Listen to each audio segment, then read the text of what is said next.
For a university student, financial desperation doesn't just feel like a burden, it feels like a predator. When your bank account is completely empty, your internal alarm for too good to be true starts to go silent. This Tinder profile promised $700 weekly for a sugar baby with an explicit no-sex policy. It's the kind of offer designed to make a broke student think they've found a loophole in the system. The interaction moves fast.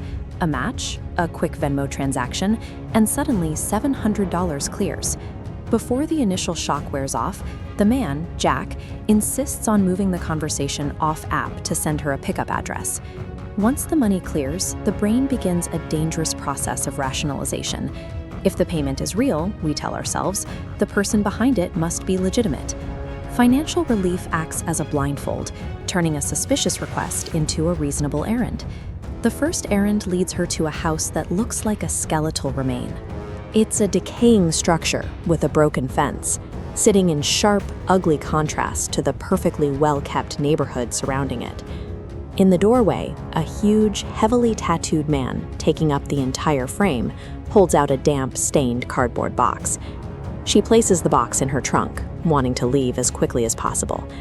But as she gets back into the driver's seat, the man offers a final, unprompted warning. Watch out. The destination is Jack's house, a stone-pillared estate with unnaturally green grass. Jack isn't home, but his texts are obsessive. Find the key, enter, and lock the door both when you go in and when you leave. Inside, the silence is broken by a landline ringing. Jack had told her to only answer calls from Marvin. She checks the phone anyway, and the caller ID displays a name that shouldn't be there, Jack. She ignores the phone and walks away with her safety intact. This survival creates a new, dangerous baseline. Because she followed the odd instructions and nothing bad happened, the next set of rules feels like a game she's already learned how to win. The errands continue, growing more abstract. She swaps high-end cars in public parks and delivers briefcases to the decaying house, earning $3,500 for tasks she doesn't understand. Then Jack makes an offer that eclipses the rest, $1,000 just to stay the night in his house. No deliveries, no swaps, just being present. On the dining room table, she finds the terms of her stay.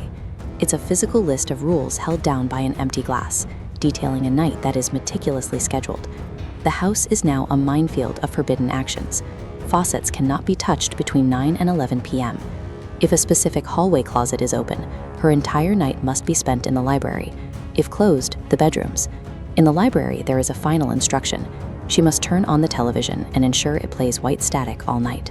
And then there's the gardener. He supposedly arrives at midnight, and the instructions are clear. If he begins knocking on the windows, she is to hide and stay out of sight. By agreeing to sleep in the library because a closet door was open, she has swapped her own logic for Jack's.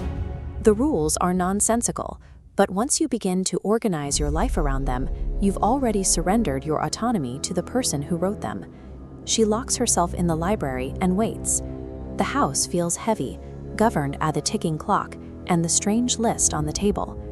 At exactly 10:16 p.m., the front doorbell rings. From the other side of the door, voices claiming to be the police demand that she open up.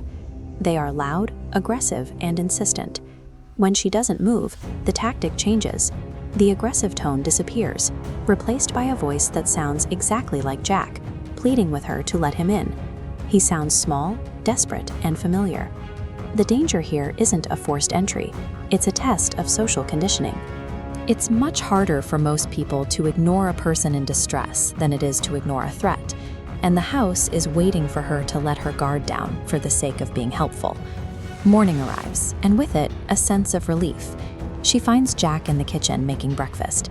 He looks exactly like his photos, acting like a gracious host as he hands her a plate of eggs. She leaves for her own apartment, feeling the weight of the night finally lift. She's home, she's safe, and the money is hers. But as she unpacks, she sees the list again. Her eyes stop on a single line she completely overlooked in the chaos of the night. She never turned the TV on. The library was silent. At that exact moment, a text arrives. It's a notification for the $1,000 payment, followed by a message from Jack. He tells her he's out of town and won't be back for a week. The man who cooked her breakfast was a stranger. A second text arrives from an unknown number. Did you forget to do something? It's a photo of the man in the kitchen standing next to the silent TV. Then a final image, the view of her own front door from the street, and a familiar warning: watch out. By failing to maintain the static, she didn't just break a rule, she allowed the environment of the house to expand. The threat is no longer at Jack's address. It has followed her across the city, proving that the boundaries she was supposed to keep were the only things protecting her reality from his.